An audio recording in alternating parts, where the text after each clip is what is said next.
રાજકોટ શહેરના પ્રદ્યુમ્નનગર police station વિસ્તારમાં રેલનગર વિસ્તારમાં અમૃત 3 સોસાયટીમાં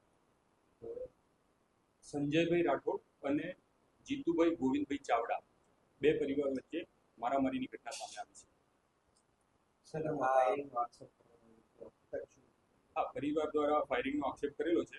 અત્યાર સુધી પોલીસે સ્થળની પણ વિઝિટ કરી છે અને પ્રાથમિક રીતે અત્યારે ફાયરિંગની કોઈ ઘટના થઈ હોય પુષ્ટિ મળી નથી પ્રાથમિક રીતે। સર, માથાકૂટ થવાનું પ્રાથમિક કારણ કઈ?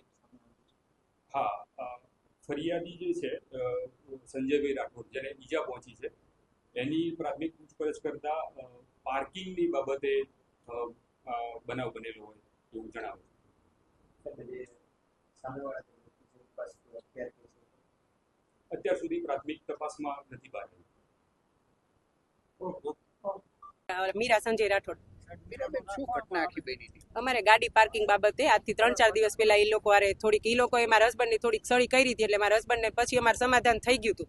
પછી સમાધાન કરવા ગયા ને ત્યારે એને મારી છેડતી કરી, તોય અમે સમાધાન એની યારે કરી લીધું હતું। પછી આજે સવારે અમે લોકો બધા બહાર હતા, મારા ભત્રીજાઓ ઘરે એકલા હતા અને એ 2 દિવસથી અમારા ઘર પાસે આટા મારતો હતો। આજ મારા હસબન્ડ એને પૂછવા ગયા કે ભાઈ, મારા બહુ ઘરે એકલા હોય ત્યારે તમે અહીંયા કેમ જાઓ છો, તમારે શું કામ છે? તો સીધા એ લોકો એક યારે 15-20 જણા એની ઉપર તૂટી પડ્યા અને પછી એ લોકોએ આકાશમાં ફાયરિંગ કર્યું। મારા ઘરવાળા ભાગી ગયા ને તો હવે શું તમારી માંગણી છે? એક જ કે એ લોકોને સખત સજા મળે। અમારા 2 ઘર ત્યાં અમૃત રેસિડેન્સીમાં છે, તો અમારા આજીવન તો એનાથી બીબીને તો રહેવાશે નહીં। કેટલા લોકોની ઈજા થઈ છે? એકને જ ઈજા થઈ, મારા હસબન્ડ એકને નહીં। જ્યારથી ખાર ખાતા મારા હસબન્ડ એક ઉપર જ ખાર ખાતા હતા। પોલીસે શું કાર્યવાહી કરી છે? એ મને કાંઈ ખ્યાલ નથી, હજી બધું જાણવાનું બાકી છે, તપાસ કરી રહી છે। ઘટનામાં એવું હતું, 2-4 દિવસ અગાઉ અમારે પાર્કિંગ બાબતની બોલાચાલી થઈ હતી। વાતચીત કરવા માટે ઘટનાને મોકલેલા હતા, બરાબર, કે જે કાંઈ હોય એ પૂરું કરી નાખો। તમારા ઘટનાને ગારો દીધી હતી, બરાબર।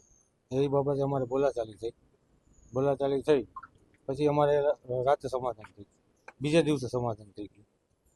પછી પાછો આજ રોજ હું સમાધાનની વાતચીત કરવા ગયો તો સમાધાનની વાત થઈ ગઈ હતી અને એ લોકો મારી માથે જીવલેણ હુમલો કર્યો। ધોકા, પાઇપ, તલવાર। ફાયરિંગની વાત આવે છે, સાચી વાત છે કે નહીં? ફાયરિંગની વાત આવે છે, હું નીકળો પછી મારી માથે એ લોકોએ ફાયરિંગ કરેલું છે।